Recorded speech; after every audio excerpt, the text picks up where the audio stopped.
Om Namo Bhagavate Vasudevaya. Om Namo Bhagavate Vasudevaya. Narayanam Namaskritya Naram Chaiva Narottamam Devim Saraswatim Vyasam Tato Jayamudire Nashtaprayeshu Bhadreshu Nityam Bhagavata Sevaya Bhagavati Uttam Shloke Bhaktir Bhavati Nashtaki. Continuing with the discussion on Srimad Bhagavatam, first canto, 11th chapter, Lord Krishna's entrance into Dwarka. Text number 3 onwards. Tam upashrutya nindam jagad bhay bhayavaham pratyudyuh praja sarva bhartri darshan lalasaha. The citizens of Dwarka, having heard that sound which threatens fear personified in the material world, began to run towards him fast just to have a long desired audience with the Lord, who is the protector of all devotees. So, that much love they had for Krishna that they started running towards him as soon as they heard um, the conch shell blowing by Krishna. The citizens of Dwarka who lived at the time of Lord Krishna's presence there were all liberated souls who descended there along with the Lord as entourage. All were very anxious to have an audience with the Lord, although because of spiritual contact, they were never separated from the Lord. Just as the gopis at Vrindavan used to think of Krishna while he was away from the village for cowherding engagements. The citizens of Dwarka were all immersed in the thought of the Lord while he was away from Dwarka to attend the battle of Kurukshetra. Some distinguished fiction writer in Bengal concluded that the Krishna of Vrindavan, that of Mathura, and that of Dwarka were different personalities. Historically, there is no truth in this conclusion. The Krishna of Kurukshetra and the Krishna of Dwarka are one and the same personality. They are one and the same, only difference is of the mood. Like Krishna of Vrindavan is in different mood and Krishna of Dwarka is in different mood. The citizens of Dwarka were thus in a state of melancholy due to Lord's absence from the transcendental city, as much as we are put in a state of melancholy at night because of the absence of sun. So Krishna, because he was not there, so the citizens of Dwarka were completely sad. They were missing him so much. The sound heralded by Lord Krishna was something like the heralding of the sunrise in the morning. So all the citizens of Dwarka awoke from a state of slumber because of the sunrise of Krishna, and they all hastened towards him just to have an audience. The devotees of the Lord know no one else as protector.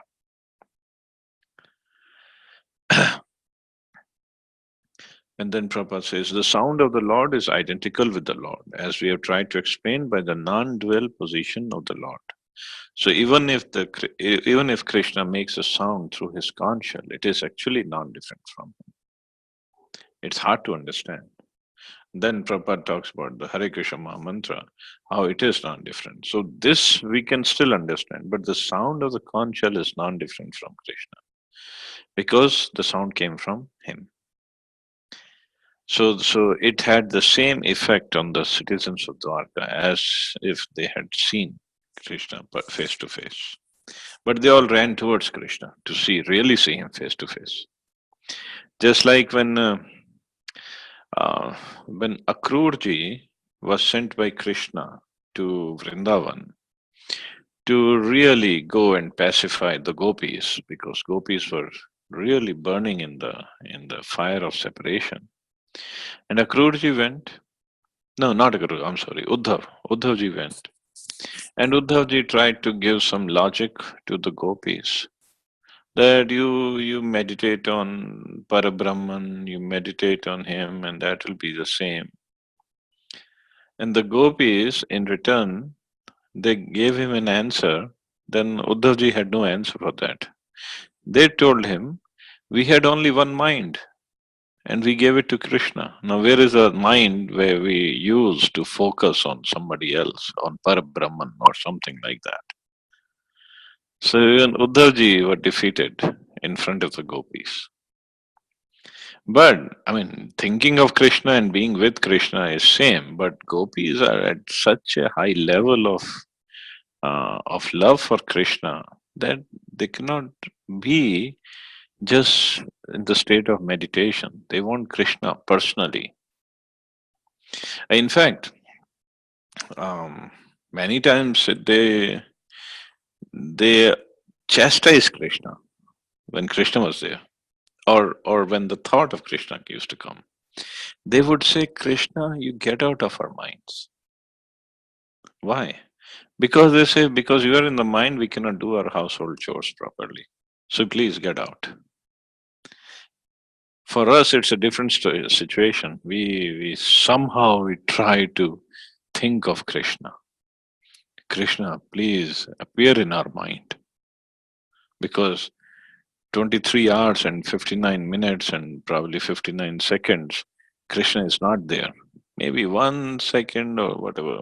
Devotees must be more exalted. So most, maybe they will have more thought of Krishna.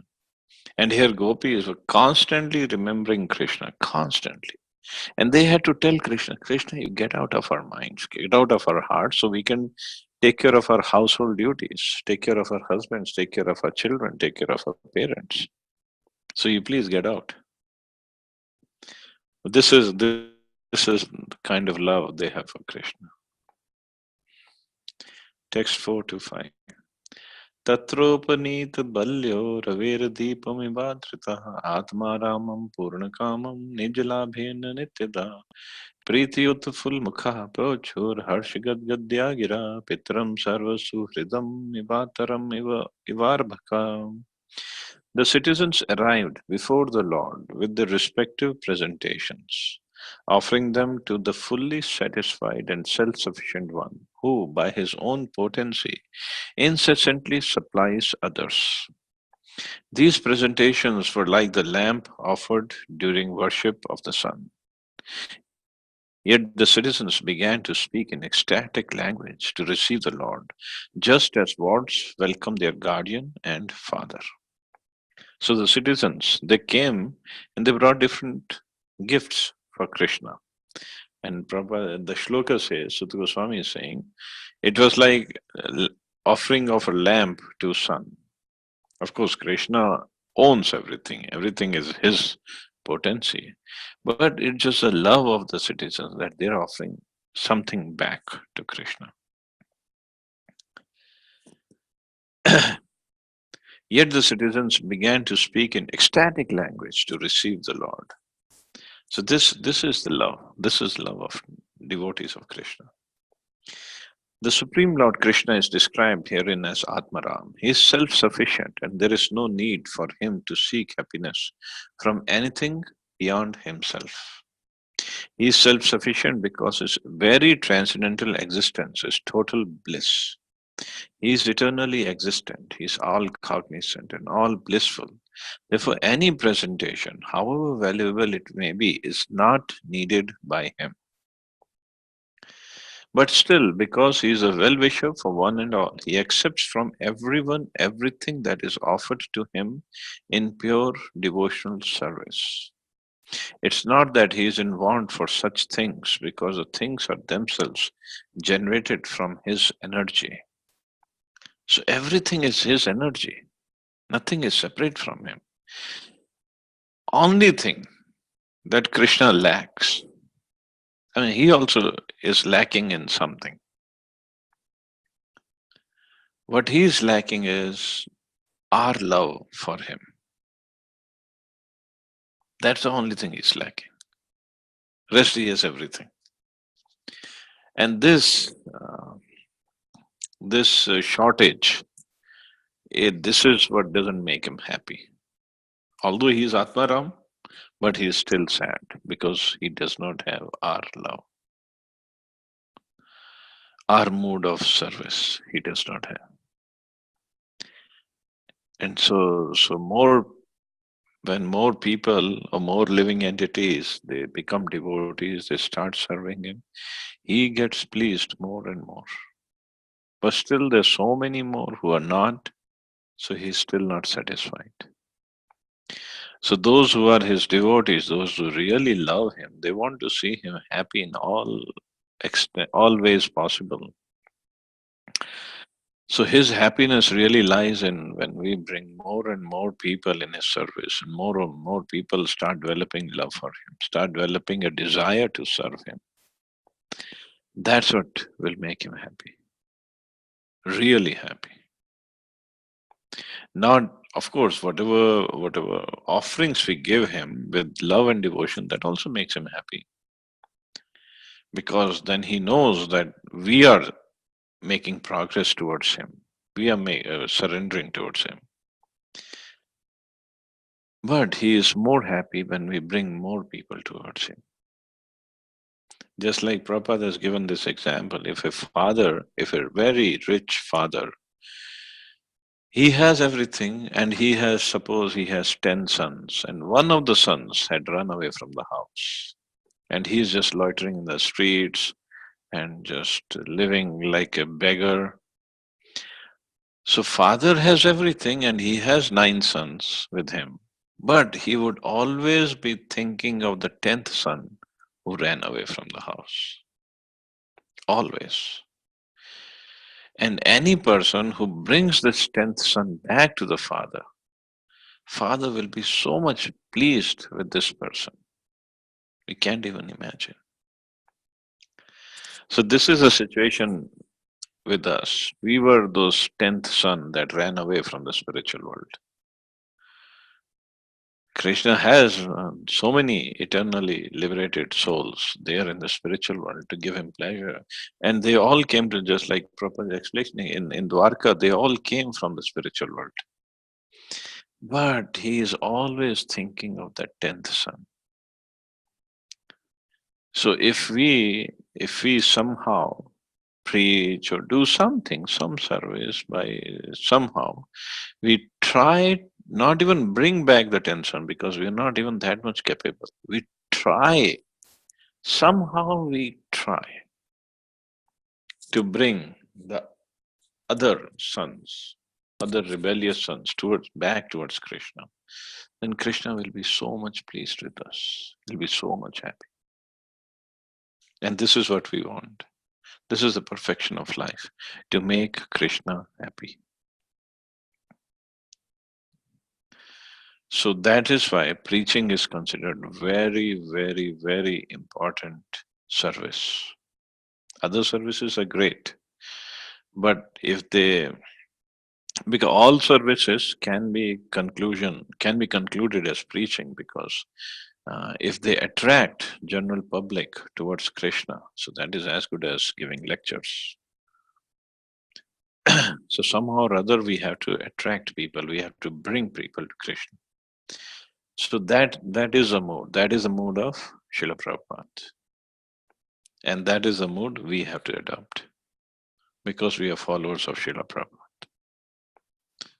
So yen ken prakaran, somehow or other we have to bring people closer to Krishna. Of course, there are some practical ways, so we should not try to antagonize them. We should not try to turn them away from Krishna by our fanatical or some other behavior. So we have to be humble, we have to be polite, we have to be accommodating, tolerant, patient, everything. But at the same time, we have to be following our rules properly, and then try to bring people to more and more people towards Krishna. And that's what is going to please Prabhupada and going to please Krishna at the same time. The comparison is made herein that making offerings to the Lord is something like offering a lamb in the worship of the sun god. Anything fiery and illuminating is but an emanation of the energy of the sun. And yet, to worship the sun god, it's necessary to offer him a lamb. In the worship of the sun, there is some sort of demand made by the worshipper. But in the case of devotional service to the Lord, there is no question of demand from either side. It's all a sign of pure love and affection between the Lord and the devotee. So this reminds me of this video clip that I posted on our WhatsApp group. Srila Prabhupada is explaining about Sanatan Goswami and Lord Madan Mohanji. So we know Sanatan Goswami, he was a Goswami, he was mendicant, and he was roaming around in Vrindavan, and he would write books. So somehow he got this deity of Madan Gopal, who later became Madan Mohanji. So Sanatan Goswami, he didn't have a hut to live in. He would live under a different tree every night. So he would keep this deity of Madan Mohanji around his neck in a in a cloth. And when he would sit down under the tree or when he would go for bathing, so he would hang this piece of cloth on the tree branch, and Madan Mohanji would be in that cloth. And Sanatan Goswami, he didn't have a proper house, so he would go around begging, doing madhukari, begging food from Brajvasis to eat. And if he would get some atta, some flour, so he would just make a dough and somehow make chapati and give it to Madan Mohanji. And one day Madan Mohanji asked him, Sanatan Goswami, what is this? This chapati is too dry for me to eat as such. Can you give me a little salt along with it? No, Sanatan Goswami. No, it's different mood of different devotees, how they serve. We cannot imitate and we cannot find faults in the mood either. So Sanatan Goswami told Madan Mohanji, this is so much of reciprocation of love between the two. He said, today you're asking for salt. Where am I going to get salt? I'm a beggar here and I have to write books. I have to do so much of service. So today you're asking for salt, tomorrow you'll ask for some sabji, then you'll ask for some ghee. Where am I going to arrange from all this? So there is no salt, just eat it as it is. And as Prabhupada explained in that video, and Prabhupada, if you remember, Prabhupada began to cry actually at that time. He said, so Madan Mohanji, he just ate the roti like that. Because it was offered by in pure love by a pure devotee. Of course, later on, Madan Mohanji did arrange for salt for himself. That's a different story. But this is the position of Krishna, and this is the position of his devotees. Krishna is completely sold to his devotees. Completely. He's completely under control of his devotees. Of course, we don't want to serve Krishna to control him. We want to serve him to please him. But his pleasure is to be controlled by his devotees. That's what he likes. And that's why Krishna, we say, he has 64 qualities. But Srimati Radharani has only 25 qualities. But the last quality of Srimati Radharani that is mentioned in the scriptures is she completely controls Krishna by her love and devotion.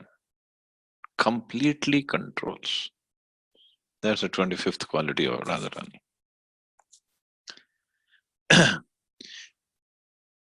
So here all the devotees of Dwarka, they brought the gifts for Krishna, but Sud Goswami is saying it was as good as making a lamp offering to sun. Text 6. Natah smate natas tangri pankajam virincha varincha surendra vanditam parayanam kshemam ihe chatam param nayatra kala prabhavet paraha prabhu. The citizens said, O Lord, you are worshipped by all demigods like Brahma, the four sanas, and even the King of heaven. You are the ultimate rest for those who are really aspiring to achieve the highest benefit of life. You are the supreme transcendental Lord, and inevitable time cannot exert its influence upon you. The Supreme Lord is Shri Krishna, as confirmed in Bhagavad Gita, Brahma Samhita, and other authorized Vedic literatures. No one is equal to or greater than him, and that is the verdict of all scriptures. The influence of time and space is exerted upon the dependent living entities who are all parts and parcels of the Supreme Lord. The living entities are predominated Brahman, whereas the Supreme Lord is a predominating Absolute. As soon as we forget this clear fact, we are at once in illusion, and thus we are put into threefold miseries as one is put into dense darkness. So they all are coming and glorifying Krishna by their prayers.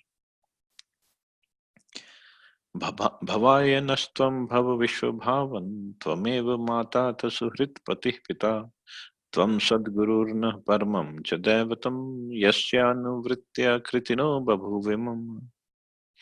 O Creator of the universe, you are our mother, well-wisher, Lord, Father, spiritual master, and worshipable deity. By following in your footsteps, we have become successful in every respect. We pray, therefore, that you continue to bless us with your mercy. Although they all are liberated souls, they all have come from spiritual world to be with Krishna. But look at the prayers, they're praying just like an ordinary devotee. And that's another quality of devotee. More they advance, more they become humble. In our stage, we have to practice to be humble.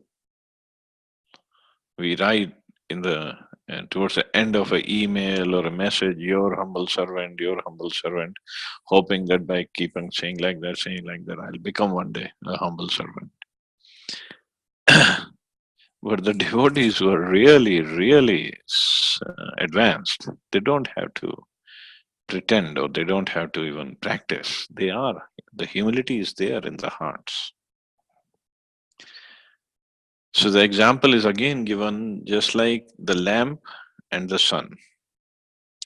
When the lamp, a small lamp, is away from the sun, suppose in a dark place, then because of the lamp, the room gets enlightened. There's some light in the room, and the lamp starts to think that, see how powerful I am.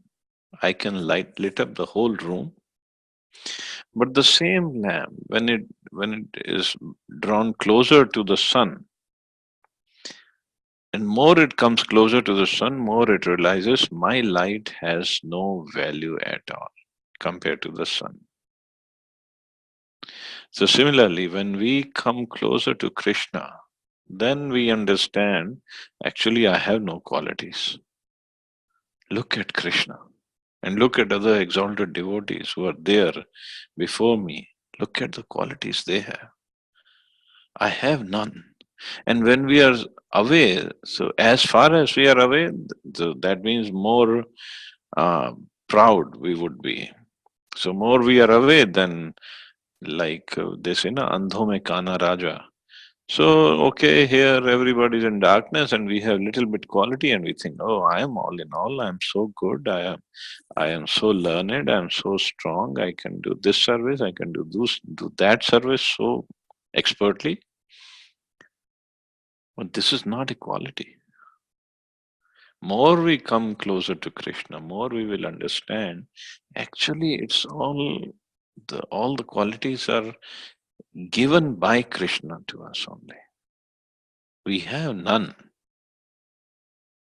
We have only 1/10,000 part of the tip of the hair. That's all. What qualities we can have. They are all bestowed upon us by mercy of Krishna. Whatever quality we have, whatever opulence we have, whatever facilities we have. So more we come closer to Krishna, more we understand I actually don't have any quality. It's all mercy of Krishna. And that is the mood of Srila Prabhupada also. So all these devotees of Dwarka, they are in Dwarka, they were separated from Krishna, but they were always thinking of Krishna. So look at the prayers they are offering.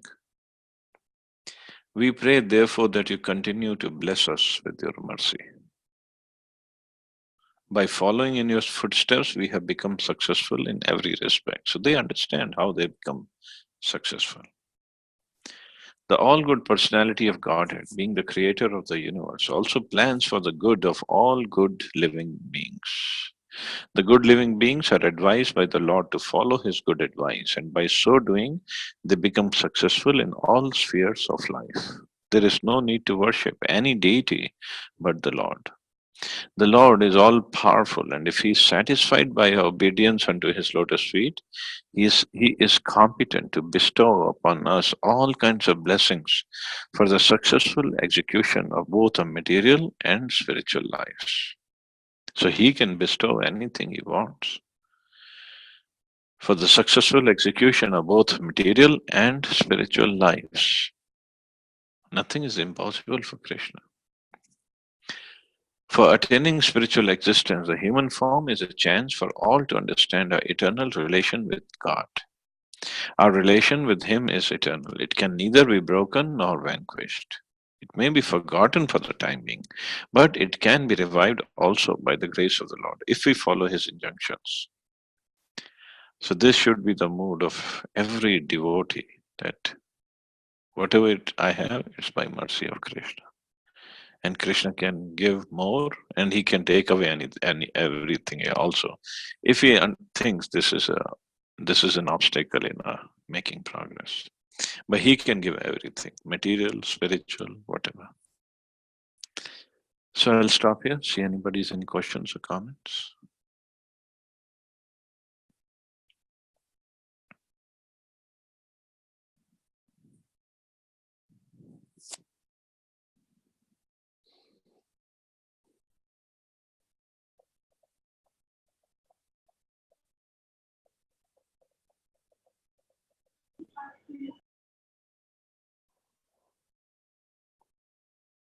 Hare Krishna.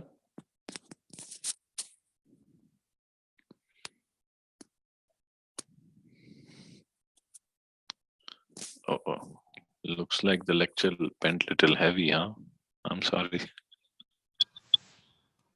Hare Krishna, Raghu this side. Hare Krishna, Raghu.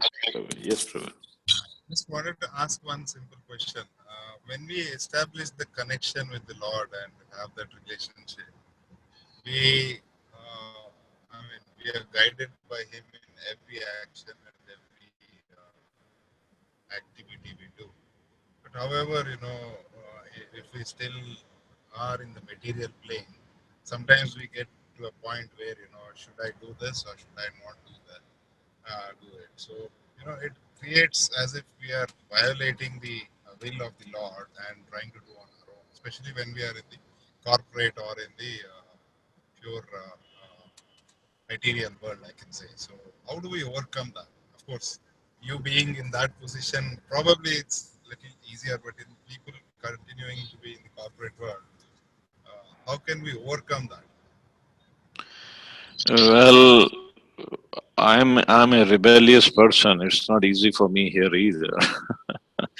How to overcome that? So one thing is we have to have a guru, a guide who can guide us better. And then secondly, we we basically rely upon the uh, instructions of Krishna can come in different forms. So we have to be open to get those instructions. To be open means we have to be spiritually, at least, if not advanced, at least stable, I can say. So if you are doing your sadhana properly every day, Krishna will reciprocate. Krishna will give us a guidance from either within or through somebody. So basically, whenever we are in a doldrum or in a dilemma, just like Arjun, he surrendered to Krishna. So we should also ask Krishna, and he will guide us. He will definitely guide us. Thank you. And obviously, rebellious people like me, we don't like to listen to Krishna. That's a problem. So slowly will become surrendered. That's a. Thank you. Thank you, bro. Chalo, so we'll stop here. You all have a wonderful day. Hare Krishna. Jai Shila Prabhupada. Hare Krishna. Prabhuji. Hare Krishna. Hare Krishna. Hare Krishna.